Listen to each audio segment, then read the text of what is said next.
শাওন তুমি গু খাও। মেয়ের অফরে শাওন হচ্ছে হুমায়ুন আহমেদের কন্যা। কন্যাই তো না? হুমায়ুন আহমেদের বান্ধবী। বলেন না, মেয়ের বান্ধবী না কন্যা? হুমায়ুন আহমেদের মেয়ের বান্ধবী। আচ্ছা, পরে স্ত্রী হয়েছে।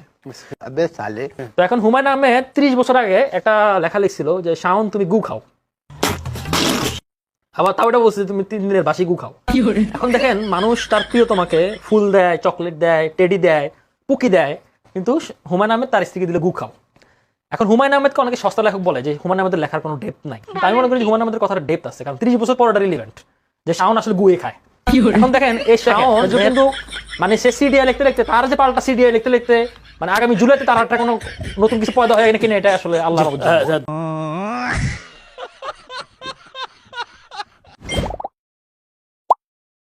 মা খারাপ ছিল। আমার মা খারাপ আছিল।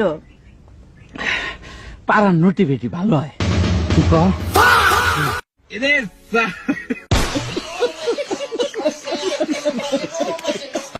কে?